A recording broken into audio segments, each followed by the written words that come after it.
வணக்கம் மக்களே. இன்றைக்கி நம்ம பார்க்க போகிற கதை எதை பற்றினா 63 நாயன்மார்களில் ஒருத்தரை பற்றின கதை. சோழ நாட்டில் எச்சதத்தன் பவித்திரை என்ற தம்பதிக்கு மகனாக பிறக்கிறாரு. அவர் பேர் தான் விசார சர்மன். இவர் ஆரம்ப காதல் முதலே சிவன் மேலே தான். சிவன் மேலே இவர் மிகுந்த பக்தி உடையவர். அது மட்டும் இல்லாமல் அளவு கடந்த அன்பு பாசம் எல்லாமே இவருக்கு சிவன் மேலே சின்ன வயசுலேருந்தே இருக்குது. இப்படி இருக்கிற காலகட்டத்தில் சிவனுக்கு தேவையான பூஜை புனஸ்காரம்லாம் அவர் பார்க்குறதுக்காண்டி கோயிலுக்கெல்லாம் போவார்.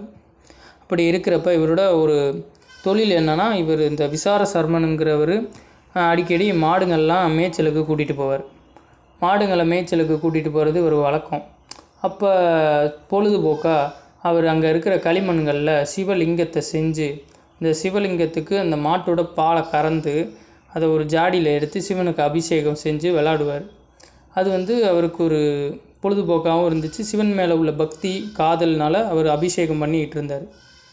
இதை ஒரு நாள் அவர் ஊர்க்காரர் ஒருத்தர் பார்த்துட்டார்.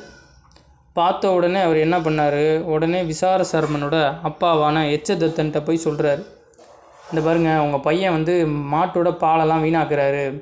பாலெல்லாம் கறந்து சிவன் ஒரு பொம்மை மாதிரி ஏதோ லிங்கம் மாதிரி செஞ்சு அதில் ஊற்றி விளாண்டுக்கிட்டு இருக்காரு. என்னன்னு பையனை கண்டிங்க அப்படின்னு எச்சதத்தன்ட்ட அந்த ஊருக்காரர் சொல்கிறாரு பாருங்க அப்படின்னு. சரின்னு சொல்லிவிட்டு அடுத்த நாள் சரி பையன் என்ன பண்ணுறான்னு நாளைக்கு பார்ப்போம் அப்படின்னு எச்சதத்தன் சொல்லிவிட்டு அடுத்த நாள் எப்பயும் போல் மாடை மேய்ச்சலுக்கு கூட்டிகிட்டு போகிறாரு விசார சர்மன். மாடை மேய்ச்சலுக்கு கூட்டிகிட்டு போகிறப்ப கொஞ்சம் தூரத்திலே அவங்க அப்பாவும் ஃபாலோ பண்ணிக்கிட்டே போகிறாரு விசார சர்மனை. பையன் உண்மையிலே பாலை வீணாக்குறானா இல்லையான்னு யோசிச்சுக்கிட்டே போகிறார். போகிறப்ப பார்த்தா அவர் அதே மாதிரி மாடுங்கள்லாம் மேய்ச்சலுக்கு விட்டுட்டு கொஞ்சம் நேரம் கழித்து அந்த களிமண்ணில் செஞ்ச சிவலிங்கத்துக்கு மாட்டோட பாலை கறந்து சிவனுக்கு அந்த லிங்கத்து மேலே பாலை ஊற்றி அபிஷேகம் பண்ணிவிட்டு கொஞ்சம் தூரம் நவுந்து போய் சிவனுக்காண்டி மலர்களை எடுக்க போகிறாரு. இதை பார்த்த அவரோட அப்பா விசார தர்மன்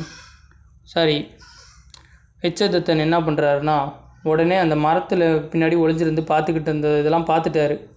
பார்த்த உடனே ஒரு குச்சி எடுத்துகிட்டு அடின்னு போட்டு விசார சர்மனை போட்டு அடிக்கிறார். மாடுங்கள்லாம் இவ்வளோக்கு மேய்ச்சிட்டு பால்லாம் நீ கறந்து இந்த லிங்கத்துக்கு ஊற்றி அபிஷேகம் பண்ணுறியாடா, அப்படிலாம் தப்புடா, அதெல்லாம் பண்ணக்கூடாதுடான்னு சொல்லிட்டு அடின்னு அடிக்கிறார்.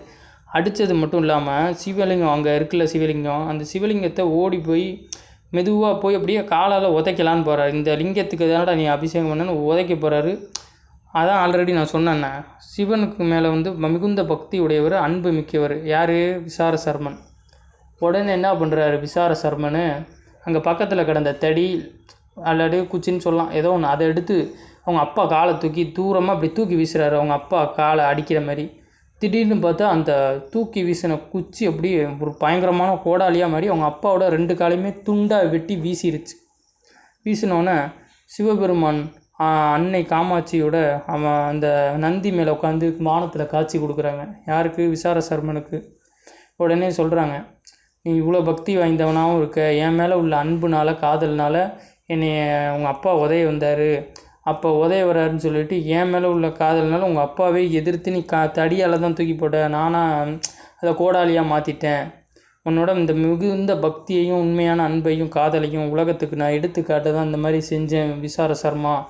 அதனால் உனக்கு நான் என்னோட கணங்கள்லாம் நிர்வகிக்கிற பொறுப்பையும் அந்த சண்டிகேஸ்வராங்கிற அந்த பதவியை நான் உனக்கு தரேன். இன்று முதல் உன்னை இந்த பூலோகத்தில் உள்ள மனிதர்கள் எல்லாரும் சண்டிகேஸ்வரான்னு கூப்பிடுவாங்க அப்படின்னு சொல்லிவிட்டு அருள்வாக்கு சொல்கிறாரு. உடனே அவங்க அப்பாவோட அந்த கால் வெட்டப்பட்டுச்சுல 2 துண்டா, அந்த காலையும் பழையபடி நான் சரி பண்ணிடுறாரு.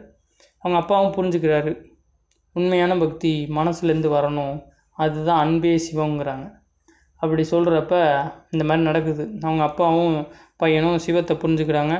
கடைசியில் 2 பேரும் மோட்சம் அடைஞ்சிடுறாங்க. இப்போயும் நம்ம சிவன் கோயிலுக்கெல்லாம் போனோம்னா சிவனை மட்டும் தரிசனம் பண்ணிட்டு வந்தால் நமக்கு முழு பலனும் கிடைக்காது.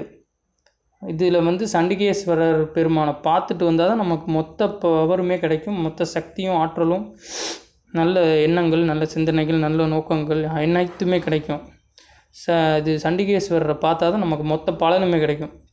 நிறைய பேர் பார்த்துருப்பீங்க, சண்டிகேஸ்வரருக்கு முன்னாடி போய் சொடக்கு போடுறது, கை தட்டுறது அப்படிலாம் பண்ணக்கூடாது. கை இப்படி லைட்டாக இப்படி உரசுவோம். நாங்கள் அந்த கோயிலேருந்து எதுவும் எடுத்துகிட்டு போகலன்னு சொல்கிறதுக்காண்டி. அதுதான் உண்மையான காரணம். அவர் தியானத்தில் இருக்கிறப்ப நம்ம தொந்தரவு செய்யக்கூடாது. சொடக்கு போடுறது, கை தட்டுறதுன்னு. கையை உரசலாம். நாங்கள் போகிறப்ப எதுவும் எடுத்துகிட்டு போகல கோயிலிருந்துன்னு. அவரை வழிபட்டால் அந்த சிவன் கோயிலோட மொத்த பலனும் கிடைக்கும். இப்போ அந்த கதைலாம் பிடிச்சிருந்தா லைக் பண்ணுங்கள், ஷேர் பண்ணுங்கள், சப்ஸ்கிரைப் பண்ணுங்கள். கீழே தெரிகிற பெல் பட்டனை கிளிக் பண்ணுங்கள். இது போன்ற மேலும் ஆன்மீக கதைகள் வேணும்னா என் சேனலை மறக்காமல் சப்ஸ்கிரைப் பண்ணுங்கள்.